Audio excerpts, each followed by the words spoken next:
ہمارے ساتھ موجود ہیں پاکستان پیپلز پارٹی کے سینئر رہنما اور سابق وزیر خزانہ نوید قمر۔ سر بہت شکریہ پروگرام میں اپنا قیمتی وقت دینے کے لیے۔ سر جس وقت بجٹ آیا اور ہم نے دیکھا کہ بڑا ہی عوام دشمن بجٹ تھا، آپ کی جماعت نے بہت آواز اٹھائی کہ ہم اس بجٹ کو پاس نہیں ہونے دیں گے، لیکن پھر انفارچونیٹلی وہ بجٹ پاس ہو گیا، آپ کی جماعت کی حمایت سے ہی پاس ہوا۔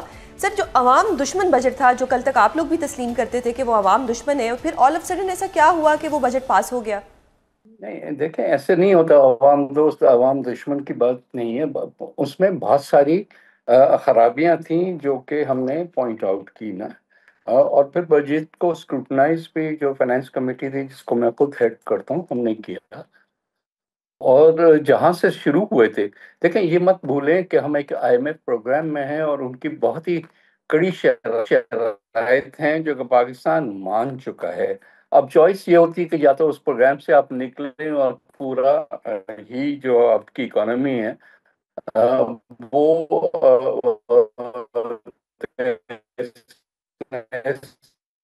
ہو جائے، یا پھر آپ تک کی تھی مثلاً یہ کہ ہمارے جو یہ ایک طرف ہم کہہ رہے ہیں کلین انرجی کی طرف اور سستی بجلی کی طرف جانے کا، دوسری طرف سولر پینلز پہ انہوں نے جو ہے 18% سیلز ٹیکس لگا دیا۔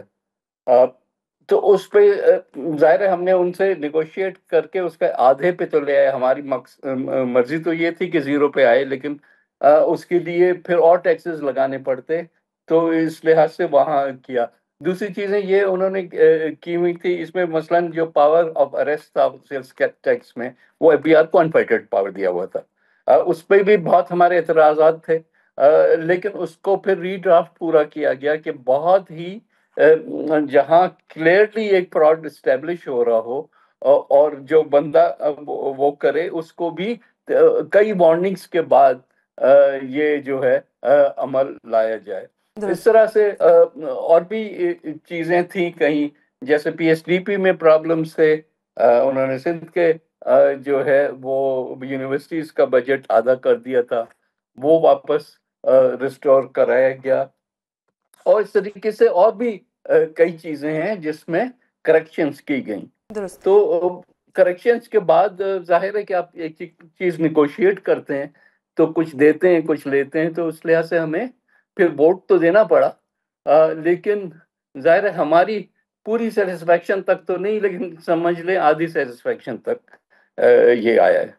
سر اگر میں ویسے تھوڑا سا پاسٹ کو دیکھوں تو اس میں ہم نے دیکھا ہے کہ پیپلز پارٹی جتنی بھی حکومت کی کوئی ایسی پالیسیز ہوتی ہیں ان کو کرٹیسائز کرتی ہے، لیکن پھر ایک ٹائم پہ آ کے ان کے ساتھ آن پیج بھی ہو جاتی ہے، تو یہ تھوڑا عوام کے لیے تھوڑا سا ڈائجسٹ کرنا مشکل ہوتا ہے، کیونکہ سر آپ لوگوں کا نہیں یہ بھی، لیکن سمجھے نا کہ ایشو کیا ہے۔ ایشو یہ ہے کہ یا تو ہم نکل جائیں پورے پروسیس سے اور ہم اس پارلیمنٹ کو کولیپس ہونے دیں، اور پھر ہم ایک نئے سرے سے نئے الیکشن پروسیس میں جائیں۔ اب جب تک کہ ساری چیزیں ان لائن نہیں آتی تو روز روز ڈی اسٹیبلائز کرنا بھی تو ملک کے لیے اچھا نہیں ہوتا نا۔ تو آپ کو ایک اسٹیبلٹی بھی رکھنی ہے، لیکن ظاہر ہے کہ جتنی بھی بہتری کرا سکیں ہم وہ کرانے کی کوشش کرتے ہیں۔ درست۔ سر آپ کی پارٹی کا جو ایک موٹو ہے وہ یہی ہے، روٹی کپڑا اور مکان سرچشمہ عوام، لیکن ابھی تو سر روٹی خریدنا بھی لوگوں کے بس سے باہر ہو گیا ہے۔ اس دفعہ عید پہ بھی لوگوں نے قربانیاں نہیں کی، اور اگر میں بجٹ کی بات کروں تو یہ لوگ تو اپنی تنخواہیں بڑھا رہے ہیں، 600% تنخواہوں میں اضافے ہو رہے ہیں، تو پھر عام آدمی کیا کرے گا؟ اور اب جس طرح کل ریزرو سیٹس کا فیصلہ آیا، اس کے بعد تو مزید اختیارات ان کے پاس آ جائیں گے، تو یہ تو پھر سارے جو ان کی قانون سازی ہوگی وہ بھی ان کے حق میں ہوگی، تو جتنا بھی دیکھا جائے تو یہ انہی کے حق میں جا رہا ہے۔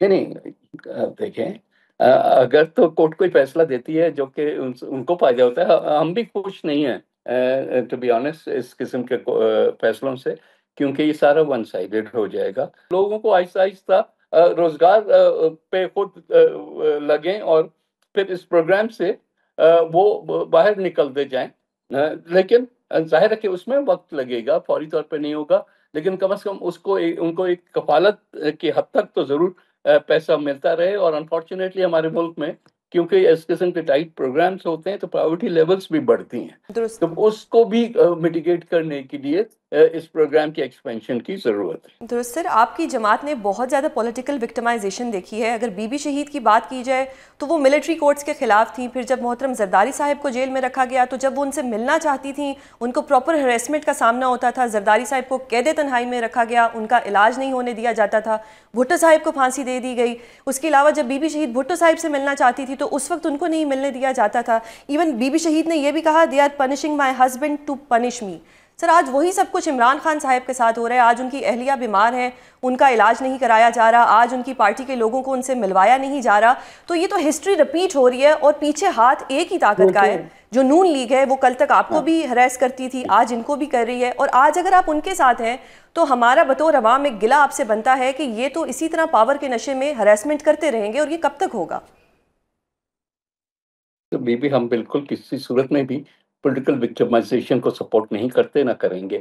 اب ظاہر ہے کہ ان سے وقتاً فوقتاً اسپیشلی لیجسلیٹو، کیونکہ وہاں ہی ہمارا جو ہے، ورنہ تو حکومت وہ ہے، کیبنٹ وہ ہیں، پالیسیز ان کی ہیں، جو امپلیمنٹیشن ہے وہ بھی ان کی ہے۔ جہاں قانون سازی پہ آتے ہیں تو وہاں ہم بریکیں مارنے کی کوشش کرتے ہیں جتنے حد تک بھی ہو سکے، اور پتہ نہیں کیا کیا چیزیں آئی ہیں جو کہ پیپلز پارٹی نے اس 1.5 سال میں روکی ہیں۔ تو ہم وہ اپنی اسٹرگل جاری رکھیں گے جب تک کہ ہمارے یہاں جو ہے ایک کھولا جو ماحول ہو جس میں چیزیں ہو سکتی۔ سر اگر میں ملک کی اوورآل صورتحال کی بات کروں تو جو جنگ ہے وہ ہمارے فوجی جا کے لڑتے ہیں۔ اگر ہم بات کریں جو ابھی جنگ ہوئی اور جس طرح سے جنگ کو جیتا گیا، اور پھر بلاول صاحب کا جو کردار رہا، اس میں اگر کریڈٹ دیا جائے تو وہ پاک افواج کا اور بلاول صاحب کا ہے۔ لیکن آن دا ادر ہینڈ جب بجٹ آتا ہے تو پی ایم ہاؤس کے خرچے بڑھ جاتے ہیں، 32 کروڑ روپے کا ارکے گلاب جو ہے سڑکوں پہ بچھایا جاتا ہے، تو یہ کریڈٹ تو پھر یہ حکومت لے جاتی ہے، جبکہ اس میں جو کوششیں ہوتی ہیں وہ آپ کی جماعت کی ہوتی ہیں یا پاک افواج کی ہوتی ہیں، تو یہ تو انہی کا فائدہ ہو رہا ہے۔ نہیں دیکھیں، وہ جس نے جو پرفارمنس دیا وہ پبلک کے سامنے، اس میں کوئی نہیں ہے۔ گلاب کے عرق سے جو ہے نا وہ کریڈٹ ادھر سے اٹھا کے ادھر نہیں چلا جاتا۔ باقی یہ چھوٹی چھوٹی چیزوں پہ فوکس جو کیا جاتا ہے نا، کہ 10 روپے ادھر سے کیوں بڑھے، اور جو بڑے ایشوز ہیں وہ ہمارے ملک میں بہت زیادہ ہیں۔ یہاں اربوں خربوں کا جو ہے وہ گیپس ہوتے ہیں، اس کو پورا کرنے کی ضرورت ہوتی ہے۔ یہ 10 روپے ادھر سے ادھر یا پی ایم ہاؤس کا خرچہ کیوں اتنا بڑھ گیا، اس سے کتنے لوگوں کو روزگار ملے گا۔ سو لیٹ اس فوکس جہاں فوکس کی ضرورت ہے، اور ہمیں اپنے پورے بجٹنگ کو بہتر کرنے کی ضرورت ہے۔ ہم نے اس دفعہ ایک ریفارم لائے تھے جس میں بجٹ کی اسکروٹنی جو ہے جو عوامی نمائندوں کے سامنے آئی، کیونکہ پہلے تک یہ صرف بجٹ آتا تھا اور ہاں نہ کر کے اور ختم ہو جاتا تھا، اور سیاسی تقریریں ہوتی تھی۔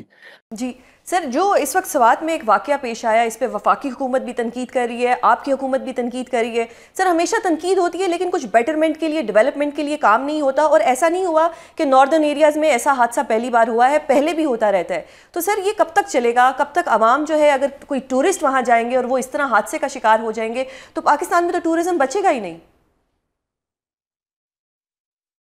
نہیں خیر، ہم بھی ایکسٹریم باتیں تو نہ کریں، بات بہت ہی افسوسناک بھی واقعہ ہے، اور ڈیفینیٹلی اس کے لیے موبلائزیشن جو تھی ان کے، خاص کر ریسکیو والے سائڈ پہ کافی چیزیں جو ہیں بہتر ہو سکتی تھی۔ فوج کو بلایا جا سکتا تھا، ہیلی کاپٹرز کا استعمال کیا جا سکتا تھا، جو کہ ٹائملی طریقے سے نہیں ہوا، and I think people should be taken to task for that. بہت شکریہ سر پروگرام میں اپنا قیمتی وقت دینے کے لیے۔